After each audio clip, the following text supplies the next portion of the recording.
1, 2, 3 o'clock, 4 o'clock, rock. 5, 6, 7 o'clock, 8 o'clock, rock. 9, 10, 11 o'clock, 12 o'clock, rock. We gonna rock around the clock tonight. Welcome to the Car Guy channel. We got a fantastic show. We got all sorts of stuff going on here at the shop, and I get a lot of cards, a lot of letters, a lot of emails saying what's going on at the shop, what about this car, that car, that car. We got a lot of stuff going on. A couple of things are finished, and one car that I think you're really, really going to like. We're doing a lot of work here at the shop, getting our lifts ready for the winter coming in, making some changes. We put up one of these other lifts strictly to give us some room so we can work on some cars underneath it. And we put one of my little light old cars up on the top, make sure the rack's working okay. Just got it running for some of our filming coming on today. And we're looking forward to showing you some of the cars. There's a car, 1937 Chevy. I'm telling you, I get so excited about it. It's because of the owner of the car. Lane has turned out to be a customer and then turned out to be a personal friend. And that's what this business is really all about. Car guys have good camaraderie with each other, and how we do life and how we do cars really makes us really who we are. And I want to show you really what's going on with quite a few things at the shop. The 67 Corvette, that car's coming out great. This car's going to be sent to Arizona. Got to show it to you. So two things you don't do. Don't touch that dial, and don't be touching a lot of these cars. Sit down, get yourself a cold one, and enjoy the show. As for one of the cars of the week is a 1937 Chevrolet, and I'm telling you, this is not like how they built them in 1937. I've been dying to get this on the show. Now, we did not build this car from scratch or from bumper to bumper. Is what we're doing it for a very good client is that we're servicing it and taking care of it. The neat thing about our client, Lane, is a great guy, probably one of my closest friends as far as the car world. He's just getting to know him is just phenomenal. But he went ahead and he's a service guy himself. He can build this type of car. He's a upholstery guy. He's a hands-on guy. But Lane finally decided, he said, the age we're going into, if I ever find one at a good buy, I'm going to buy it. Lane went ahead and bought the best of the best. And you can tell it's a 1937 Chevy, and the paint on the car is outstanding. You got a beautiful, gorgeous pearl white on the bottom, and you got kind of a candy apple, not pearl, but a candy apple bright red on the top, and it's pinstriped off, so you kind of got a multitude of colors here. You kind of got a nice, good medium silver in the center, silver metallic, and it's pinstriped, and I mean really fine, and I love that detail in this. It's kind of a really soft gold that's inside here. I'm telling you, the whole complete look of the car, I can see why Lane bought it, because this car has a lot of class. Lane himself has a lot of class, and he likes to get good stuff, and he wouldn't have bought it if it really wasn't right. And what I really kind of like, of course, is a tilt steering column. Get you in the car, you're really roomy in here. I think these seats right here are just a great choice. I want to say probably the original seats on this car, these might be a Ford type seat, I'm guessing. But I think was a smart decision was putting the stick column shifter. I think it's great. Floor shifters kind of have a certain look, you know, the low car and the breeds that are out there to put on the floor. This right here keeps you out of the way, gives you some good foot room for Lane and his wife to actually take this car and enjoy it somewhere. I think the dash is done really good. It's not overly done with gauges. They put a tack over here. I think this was done with really good taste, and I just love it. There's a lot of things impress me with cars, and paint, of course, nowadays really is the trick to really making your car spectacular. Paint, unfortunately, is very expensive. It's very time-consuming and environmental. There's so many, the list goes on. Painting a car today is not like it was back in the 50s, 60s, and maybe early 70s.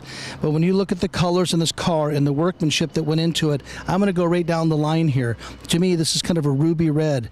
This right here is the gold pinstripe that kind of goes around both sides. This right here is a two-tone silver. Now, this right here is one silver color as my finger kind of goes down. The striper, I think, just did a beautiful job. And of course, there's airbrush work done here. Airbrush is just, there's an art. I don't know how to explain. It's an art. I just don't know how to express how much I really appreciate the fine work that was done. They do a nice off red, which is more of a fire engine red striping inside here. This right here is where some of the car color comes in as a smoke gray. Then you come back into the pearl white, which goes around the whole car. The thing that's impressive the most, I mean, to put some thought into this is when designing your colors and designing your car really takes the skills, and some people really have a really good eye for it. This guy had a good eye for it. I'm going to bring you back to 1964. 1964 Dodge van. Now, we've done a few vans in the past, but I'm telling you, we met up with a good client, and he's been just a great guy. The neat part about Matt is that he knew what he wanted, and that really made our job a lot easier to do. We did painted bumpers. We two-toned it. This right here is kind of an off Wimbledon white, and with the teal. The teal's pretty close to what it was back in the 60s, and we two-toned it a pretty neat color. But the neat thing is we painted the parts individually, painted the mirrors tires separately, painted the bumpers and the rims. I'm telling you, what a good choice. You got to remember, when these things were built, these were built to be utility vehicles. You know, not a lot of frills, not a lot of power, not a lot of accessories go to it. Now, some of the cool things we wanted to do on this was give it a floor. And one thing good about Matt, he went down, he picked out the pieces for us that we needed to do. But again, for a guy like Matt with a lot of detail, he wanted things done a little bit more than the standard detail. He says, Mike, can I have that floor at a 45-degree angle?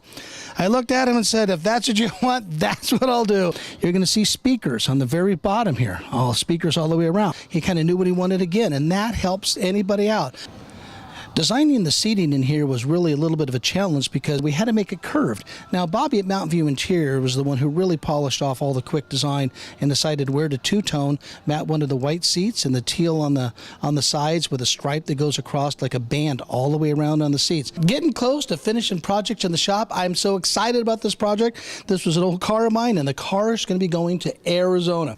We've done quite a few episodes on the building of this car, getting this thing ready to send over to Arizona, but I want to refresh you on what this car really is. It's a 1967 427, 435 horsepower car with tripower. Has 3 Holley carburetors, and that's the way it was sold. There was really nothing faster on the road that was sold in America, except for the few of these cars had an L88 engine. There were very few of them ever built, and extremely, and I mean extremely rare, and we're hitting the $1 million plus mark on those particular cars. These are getting very expensive themselves, being a 435 horsepower. They did not make very many of them at all. So the number sequencing is kind of a big deal. That's why the authentication of the car, as far as the tank sticker, they call it, when this car went down the assembly line, this was just a frame and a gas tank was on it, and it had a big build sheet on it that told all the parts are supposed to go into this particular car because of the VIN number. Car goes down the assembly line. If it says 427 tripower, they took one of those motors off the shelf, sat it on the frame, bolted it in, and sent it back down, and they start installing bodies. That's what this car here is all about. This car right here is about the number scene, and that's really what's kind of neat about it. When guys take cars like this and do what Keith's going to have done to it, by the time he's done at the shows, I hope he does very well.